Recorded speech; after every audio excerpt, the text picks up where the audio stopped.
and the consumers, yeah, everybody, if they are educated well, if they know, okay, we should do something for our environment, yeah, I suppose some environmental friendly products is not much expensive than the unfriendly productions, and they can buy something, for example, with the logo.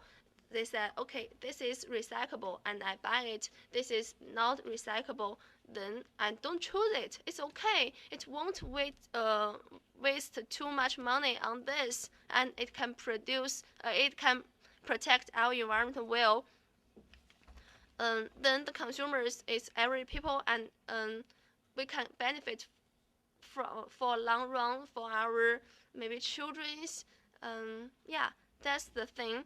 And I think if all the participants could perform in this model, and they will all benefit from this, it the cumulative benefits as an integrated one could do better. Maybe in 10 years, in 20 years, our planet will become a beautiful one, a clean one. Um, an example of this is the Center of Suitable Energy Technologies in the University of Northern Ningbo, China. In this building, we don't use any don't use any electricity made by the fossil fuels. It's just made by some. You can see it here, the panels. The panels, it was receive some energies from the sun, and to provide all the energies from this building.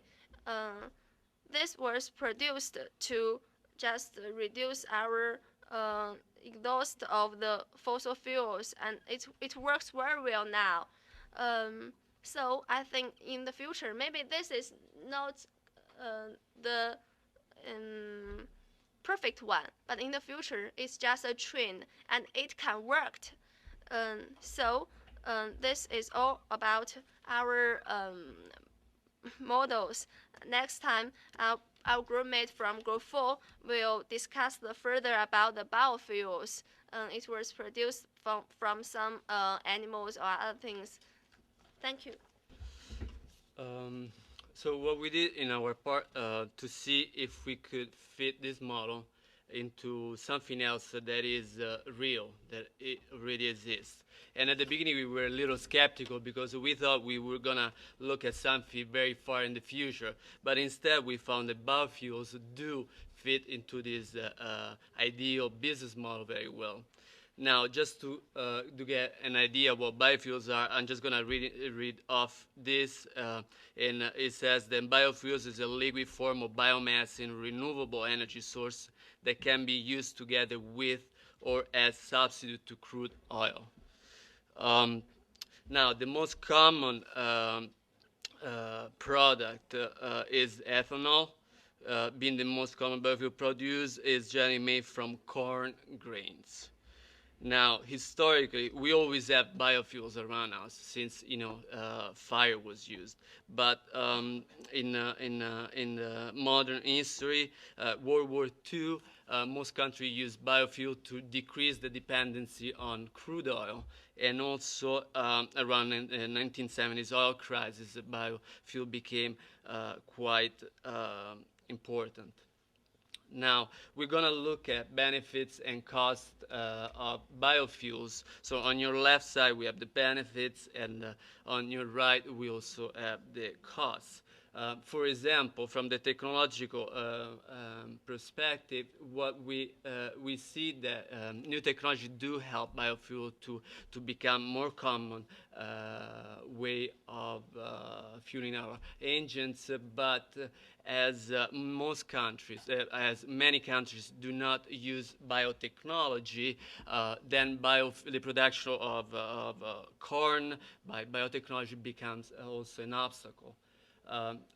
Then on one side, what do we do? The production of biofuels increase the production of agriculture, economy, and also jobs, and so more money flows into agricultural fields. But on the same time, exploitation of land could become a problem, especially for water sources. In addition, in terms of probably the most relevant part of biofuels, which are the environmental issue of biofuels, it seems to be an alternative to crude oil because biofuels do not contain CO2, meaning that instead the plants they are used to produce biofuel, they take away CO2 from the environment. On the other side, as the production of biofuels increase, also the CO2 produced for the production process will increase, and that will have an impact on the environment. Continuing on this line, what we see that on one side, the biofuels could decrease the dependency of some countries, or all countries, to crude oils. But on the other side, what we see that at the moment, the biofuels, apart from biodiesel that can be used 100% in engines, biofuels like ethanol can be used only for 10% blended with regular crude oil, and also regular gas. And also, for example, in the United States, it's widely used. It will reach 7% of the total fuel consumption by 2015. So it's still somehow a small share. In addition, what do we have? Biofuel seems to be behaving, can be stored and transported like most other fuels, but what in terms of logistics, it will have a major impact on the land that will be using to produce biofuels. Just to give you an example, in the US and Europe, to meet demand by 2015, the land will be the land used for production of biofuels will go from 23% to 43% of the total. Now, finally, in terms of legislation and government, there is on one side there are many incentives in terms of demand and supply of biofuel, but on the same time, what happens is that most governments tend to push the price of crude oil down. That's what they aim to, so that their level of inflation is pretty stable, and that conflicts with the support of the biofuel production, because as crude oil prices increase, then biofuel becomes more an affordable way of energy.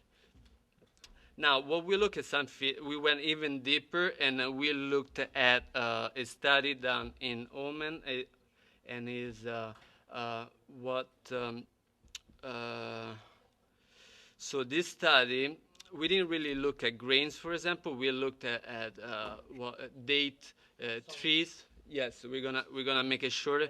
Now, what we do in this study, we study date trees. For most of us, they look like palm trees, but they make their own fruit. And instead of using, excessive amounts of lands, these trees usually in Oman grow naturally, and they do provide an excellent source for ethanol.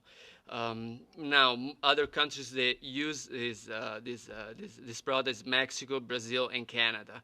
Now, what's good about Oman is that pretty much we won't have to fight between production of food and production of energy. At the same time, we don't have to cut down trees. We just have to pick the fruit.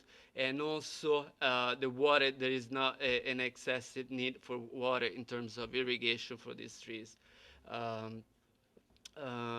Now, the idea is that the government should protect in somehow the prices and control the production and consumption of biofuels.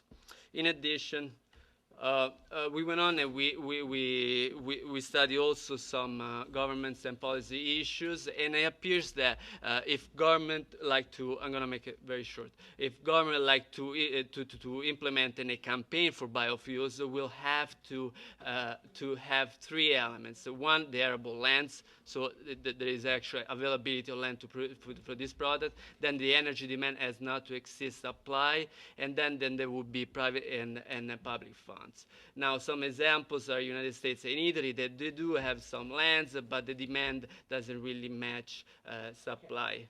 What is shown in the picture, you don't have to tell them. They are reading. Very Okay. good. So, have you any other conclusion? Those are, well, what we did, what I say as the conclusion, that we did fit the model that we were presented at the beginning with biofuels, and this is happening today. Very well.